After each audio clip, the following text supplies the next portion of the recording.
Hello, this is I Go Travel with Don Barnett. I made a couple of videos on the Crowsnest Highway between the Alberta-BC border and the western end of the highway at Hope, BC. Now in this video, let's do the Alberta section of the highway and go east. We are starting at the Continental Divide on Highway 3 and traveling east to the end of Highway 3 at Medicine Hat, Alberta.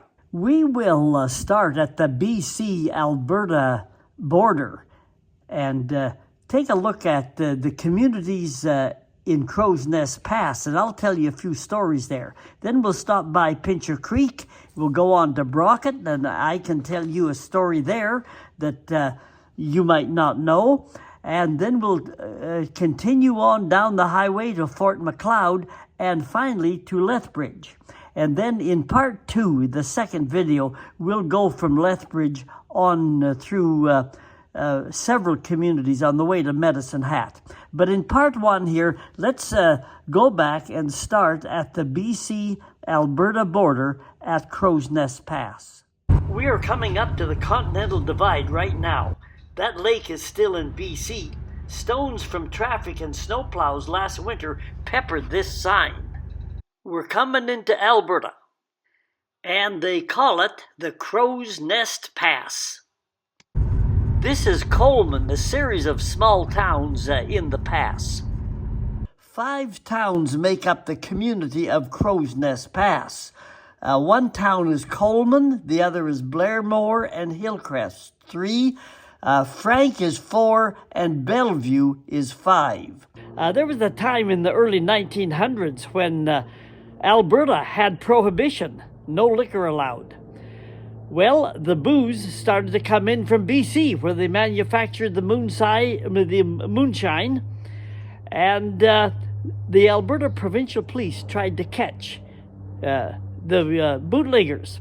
And the chief bootlegger at the time was a guy from Fernie, BC, a fellow by the name of Piccarello.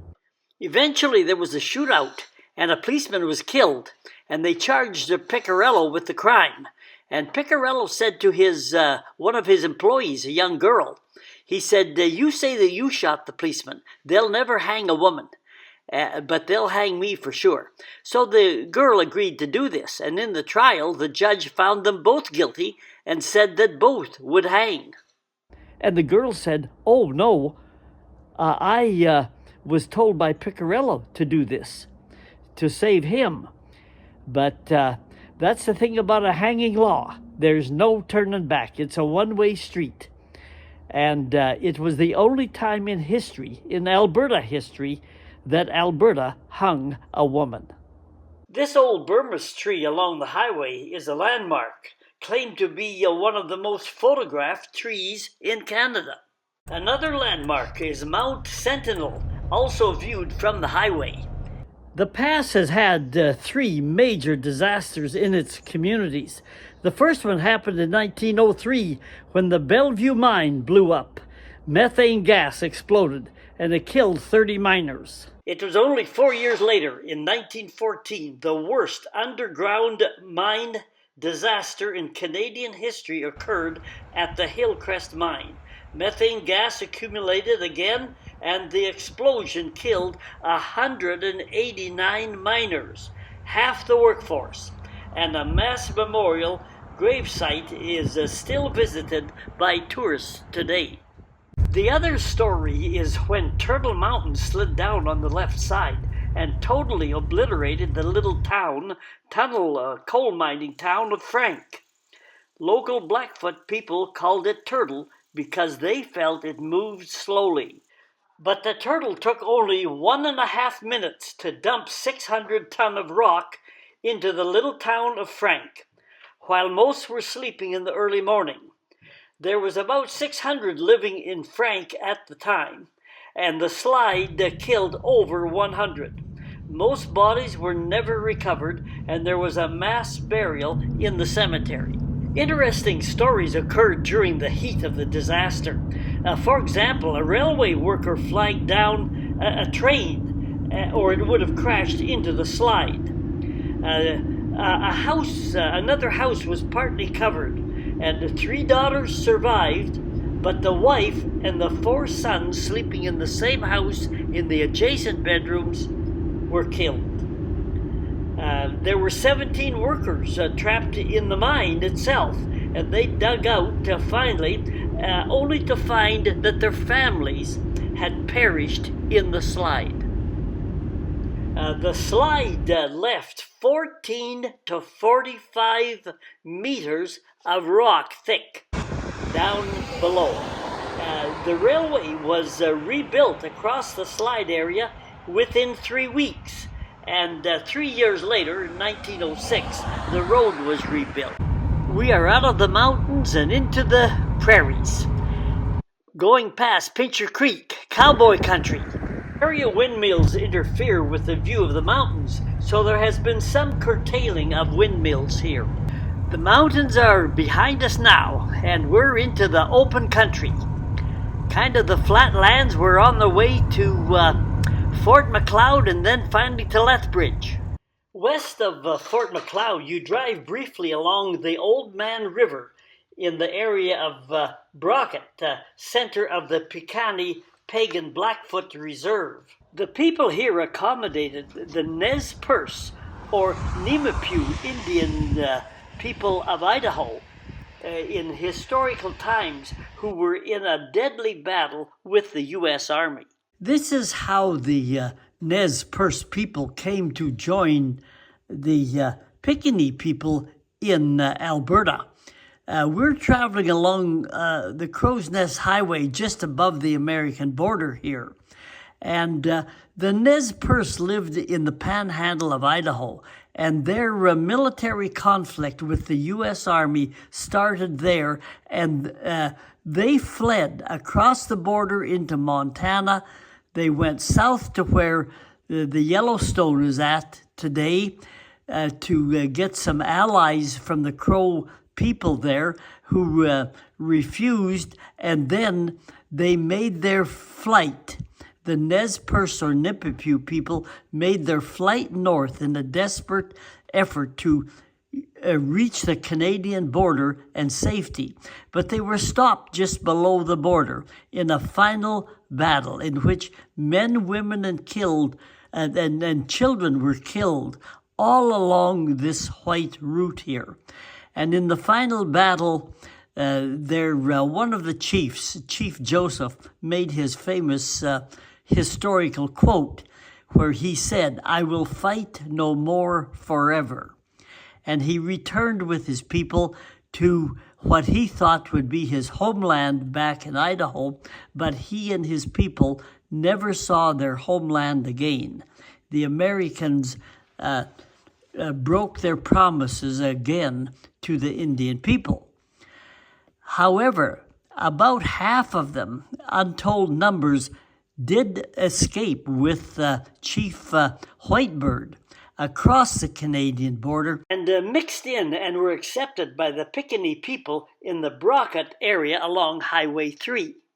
We are now in Fort McLeod, historic headquarters of the Northwest Mounted Police, Canada's national police force, and the forerunner of the current RCMP, or Royal Canadian Mounted Police. For summer tourists, they run the famous police musical ride, and they have a historic main street for tourists with all kinds of historic things in it, and a historic theater. It's on to Lethbridge. The water is part of the Old Man River system and is key for irrigation, and this water eventually flows into Hudson Bay. Wind can blow up the dust here. Lethbridge calls its hockey team the Hurricanes for good reason. Colehurst, just out of Lethbridge, one time a coal mine center, is now a bedroom community of Lethbridge. We are dropping down the hill and entering the biggest city along the Crowsnest Highway.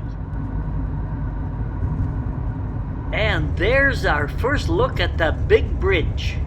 This Canadian Pacific Railway bridge is the longest and highest of its kind in the world. It is 1.6 kilometers long and 96 meters above the water level of the Old Man River. The bridge is several kilometers upstream from the famous old Fort Hoopup, that wild, lawless place that eventually brought law and order to the Canadian West. It is just downstream from the last great battle between the Cree and Blackfoot. They say the river ran red with blood. Lots of history in this place. In the center part of the city is Henderson Lake and a large, beautiful Japanese garden along its shore. Many Canadians of Japanese descent were uprooted from their homes and businesses in the Vancouver area due to massive and unnecessary panic during World War II. They were interned or imprisoned in abandoned mining towns in interior BC, and they were released after the war but not permitted to return to their homes along the coast. Quite a number came to Lethbridge to work in the sugar beet fields and eventually owned some farms.